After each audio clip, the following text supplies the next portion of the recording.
Vous connaissiez bien sûr, j'imagine, la taxe d'habitation. Connaissez-vous la surtaxe d'habitation? C'est un impôt, voilà, sur les résidences secondaires dont le taux est en train de s'envoler par endroits dans certaines villes de France. Alors comment y échapper, si c'est possible? On voit ça avec Jean-Jacques Manceau. Bonjour Jean-Jacques. Bonjour. Auteur du blog My Little Money. L'objectif de cette surtaxe, c'est donc de dissuader les propriétaires de louer en meublé touristique via Airbnb ou autre type de plateforme. Qui a voté un truc pareil? En fait, ça fait partie de toutes les mesures qui doivent permettre de limiter les impacts négatifs de la location saisonnière de type Abritel. On cite toujours Airbnb, mais enfin il y en a quand même beaucoup oui. d'autres.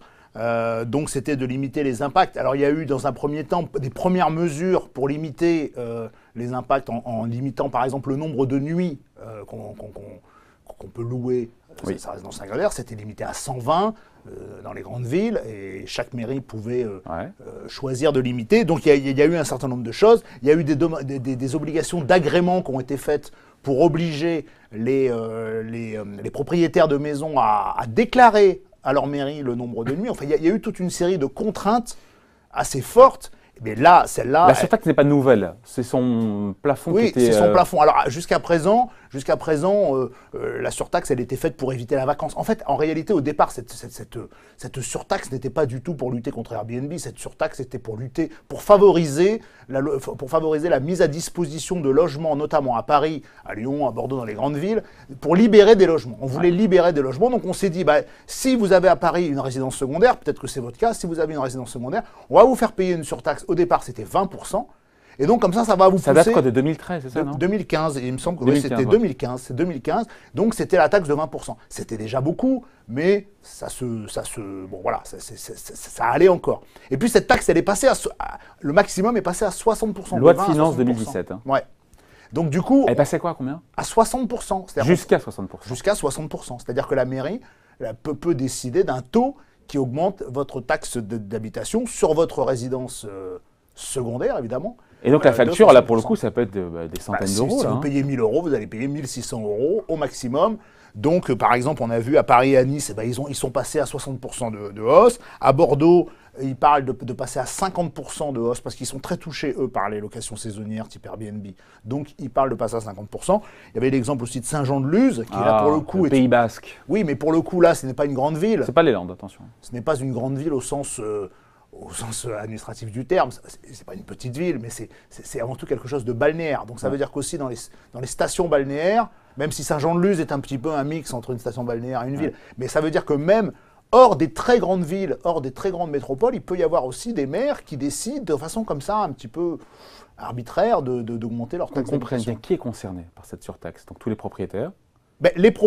Si vous possédez une maison de campagne, enfin une résidence secondaire ou une maison de campagne, dans une des 1200 villes qui est concernée par cette taxe, parce qu'en fait, la limite, c'est que votre bien doit être dans une zone, ce qu'on appelle tendue. Alors, il ne faut pas chercher, les zones tendues de cette taxe d'habitation, de cette surtaxe d'habitation, ce sont à peu près les mêmes que les zones tendues de la loi Pinel, par exemple. C'est-à-dire qu'on détermine que la région Paris et sa région parisienne sont plutôt une zone tendue, c'est-à-dire là où l'offre est plutôt inférieure à la demande de logement. Lyon est une zone tendue, Lille est une zone tendue. Donc c'est plutôt dans les zones où il y a besoin de libérer du logement. Exactement. Et où la location saisonnière peut... Et donc c'est le maire qui, non pas Bruno Le Maire, mais c'est le maire qui décide dans chaque commune s'il peut C'est le maire et son conseil municipal qui votent, ce sont les autorités qui votent cette surtaxe, oui tout à fait, enfin il me semble...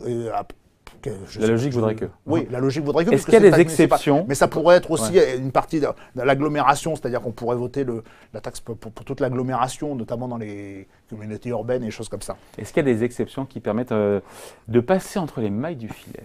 Alors il y en a, objectivement, il y en a, mais franchement, ça va pas concerner grand monde. Alors si. Alors il y a une exception qui est si vous occupez votre résidence pour des besoins professionnels. En gros, si vous avez des raisons professionnelles qui vous poussent à avoir cette résidence secondaire, parce que par exemple, vous habitez Paris, vous avez votre travail à Lyon et vous avez votre résidence secondaire, vous avez un pied-à-terre à Lyon, parce que vous travaillez à Lyon et que votre famille est à Paris. Bon, c'est des raisons professionnelles. Bon, voilà, c'est quand même... C'est assez limité. Assez limité. Mais alors, il y a aussi, par exemple, l'hébergement. Si, par exemple, vous êtes hébergé dans un EHPAD, alors là, vous avez besoin d'avoir... Bon, ça, c'est limité. Alors, en revanche, il y a une façon de contester cette taxe. C'est si votre logement... Donc, on peut éventuellement y échapper en contestant? Vous contestez, vous envoyez une lettre en disant, voilà, mon logement est en vente ou en location, mais je n'arrive pas à le vendre et je n'arrive pas à le louer. Et vous pouvez aussi contester en disant, mon logement n'a pas de chauffage, par exemple, ou n'est pas doté de cuisine, ou mon logement est insalubre. Oui, il faut que ce soit vrai. Mais ce que je veux dire, c'est qu'il faut que vous ayez une bonne raison de ne pas le mettre en location. Soit parce que vous êtes en train de le vendre, soit parce qu'il est en indivision, vous êtes dans un conflit d'héritage, on voit que ça peut arriver, et même au meilleur. Soit vous êtes dans une période de... Vous cherchez un locataire, mais vous ne le trouvez pas. Alors attention, il faut vous mettre aux conditions du marché, c'est-à-dire qu'il n'est pas question d'aller mettre sa maison en agence. Votre maison vaut 250 000 €, vous la mettez à 450 000 € en agence. Ah, j'arrive pas à la vendre. Vous ne la vendrez jamais. Bon, ça c'est pas possible. C'est bien précisé qu'il faut une fois qu'on a dit qu'on n'arrive pas à la vendre, en quoi est-ce qu'on ne paye pas la surtaxe d'habitation? Mais si vous justifiez que vous avez... il faut justifier pourquoi vous n'avez pas mis en location votre résidence secondaire. Il faut le justifier. C'est-à-dire vous dites, je ne l'ai pas mis en location puisque je suis en train de la vendre. Je ne l'ai pas mis en location parce que je ne trouve pas de locataire.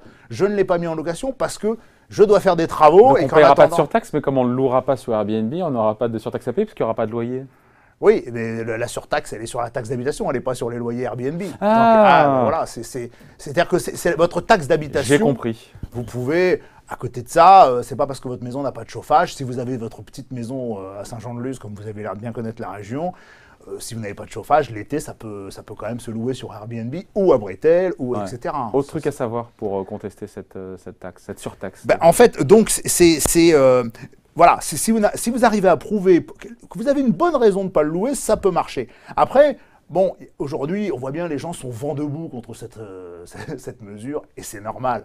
C'est vrai que les maires trouvent tous les moyens pour augmenter d'une façon ou d'une autre les impôts locaux. Alors, ils ne peuvent pas toucher à la taxe d'habitation, et avant de toucher à la taxe foncière, ils touchent à la surtaxe d'habitation, en ciblant les gens qui ne sont pas des électeurs. Parce qu'en fait, l'avantage des résidences secondaires, c'est qu'on cible des gens qui ne sont pas des électeurs. C'est-à-dire qu'à Saint-Jean-de-Luz, j'imagine que vous ne votez pas pour les municipales à Saint-Jean-de-Luz. Mais je ne vais pas à Saint-Jean-de-Luz, c'est quoi cette histoire? Reprenons notre exemple, c'est notre fil rouge. Dans les Landes, je vous dis. Dans les Landes, voilà. Dans les Landes, donc vous n'êtes pas électeur dans les Landes, mais dans votre quartier à Paris ou en région parisienne. Donc c'est pas très grave, c'est pas très grave.